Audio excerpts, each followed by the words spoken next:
The airline industry has seen a number of mergers in the last decade. 3 years ago, United joined forces with Continental.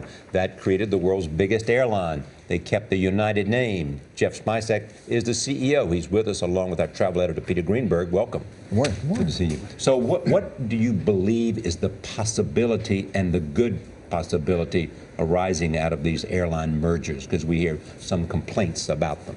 Well, the mergers have helped us match capacity to demand, which has helped us become profitable. We've been an industry that has lost money since the Wright brothers, and that's not good for anybody. It's not good for consumers. It's not good for communities we serve. It's certainly not good for our shareholders, and it isn't good for our coworkers. Why would you choose that as a place to work? Exactly right. And through mergers. And through capacity discipline, we've actually begun to make money and begun to make money consistently, so we can make the kinds of investments in product and services that our customers want. For example, Continental had a very good reputation for service. United less so at the time of the merger. And we're improving the service. In fact, we've trained now over 80% of our coworkers, our frontline coworkers, in customer service called It's Our Job, and our customer service metrics have climbed considerably from where they were last year. So we're investing in our people. We're investing in technology for them to use to serve our customers better. But from a capacity point of view, when you shrink capacity, you have more people competing essentially for fewer seats. What does that do for fares? Well, we need to make sure that we have fares that are compensatory. So we actually, in the old days, Peter, we charged less for every seat than it cost us. We try to make it up on volume. That was brilliant. It's a really bad business model. Mm-hmm. Now we're actually able to make a very, very small profit. We're talking a penny and a half on a dollar profit. But that's enough to help us begin to invest back in the business as we need to do. Because in the old days, you'd have fare wars, right? It was always started by the weakest competitor, and then you guys would match it because you could lose money longer than they could. Yeah, those were bad days for everyone. Those are days, you don't want a business that consistently loses money, where you're constantly going bankrupt, people are being furloughed, employees cannot have careers, communities can't have service, the airlines can't make the investments. That's just bad. And your merger really represented companies that had already been bankrupt. Absolutely, unfortunately. More than once. Well, all airlines effectively. Is there anything we can do about the fees, Jeff? Because as a flying customer, it seems like we're charged for leg room, we're charged for baggage. It's so difficult when you have to pay for things that used to be free. Do we just have to accept the fact that fees are just a necessary way of doing business? Well, what you're paying for is things that used to be embedded in a single price. We used to price things all together, and we didn't give people choice. So you were actually charged for things you didn't use. For example, if you didn't check a bag and I did, then basically you were cross-subsidizing, right? Because I was using the service of the bag and you weren't. Now what we've done is broken the product apart so customers can pick and pay for the things they value, and they don't have to pay for things that they don't value.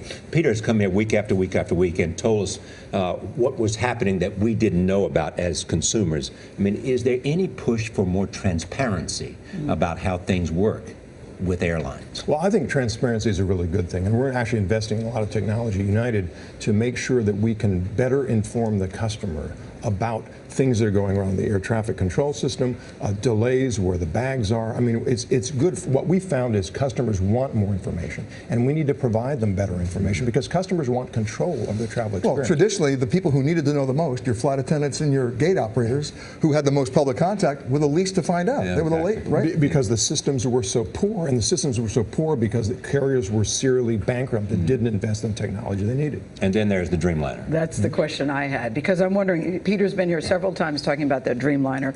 Do you find yourself that you want to remove that gorgeous hair of yours, one follicle at a time with the Dreamliner? Because every time Peter comes, Jeff, always there's another problem, the battery, it didn't take off, something broke down. And for people that were so excited about it, do you still believe in the 787 Dreamliner? Absolutely believe in it. Why? Look, it's a terrific airplane. It's revolutionary technology. But it doesn't seem to be working. But it actually, the dispatch reliability of that airplane today is slightly below where the 777 was when it was introduced. The 777 has become the great workhorse for long-haul routes. The 787, has it had issues? Of course it has. Yeah. But all new airplanes have issues, and this is a quantum leap in technology, not only for the consumer but for the operator. So we have a lot of faith in it. It's been a tough introduction, no doubt about it. So you're here to say this, but it's a great airplane, it's a really wonderful airplane for customers to fly. So you're here to say that the safety issues are behind you with respect to the Dreamliner? That I think whatever was I think the problem Dreamliner has is been fixed. absolutely a safe airplane.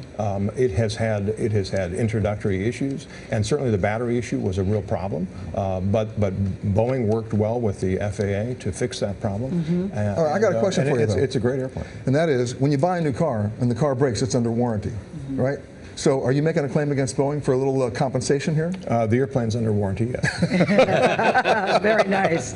Very nice. You are now considered the largest airline. Are you as big as the best? No, I don't really care. We happen to be the largest airline, but that doesn't really matter. What matters is to become the leading airline. That is an airline that gives good customer service, that's reliable, where your coworkers enjoy coming to work.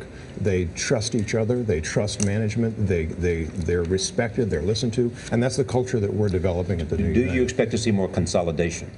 Well, with American and U.S. Airways, Yeah, we've yes. seen that, yeah. I think in the United States, U.S. and foreign, in all the countries. United States, I think consolidation is pretty much over. Well, it has to be over. You're down to 4 airlines. Yeah, internationally, there's still consolidation going on. Cross-border consolidation is much more difficult because there are laws that prohibit that.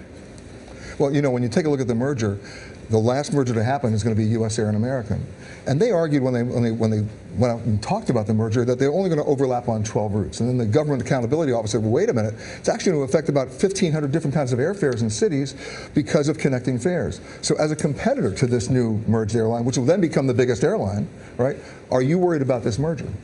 No, I'm not, because we lose U.S. Airways as a partner in Star Alliance, and so we're the carrier probably most directly affected by the merger in that sense. But I think consolidation has been very, very healthy for our business. It's actually permitted us to become a business as opposed to an airline, and so I think actually it's good. If we come back 1 year from now and have a conversation, what is the one thing you hope you will have accomplished? A year from now? Yeah. A year from now, I want to make sure that our customer service continues to improve, that we are a very reliable airline, and that customers continue to experience all the new products and services that we're introducing that they really like. And what about Charlie's upgrade? Yeah. I'll work on that after the show. See, they're working on it. That's what capacity will get you. Upgrade's always a good thing. Yes. You bet. Spoken by the queen of the upgrade. Thank you both.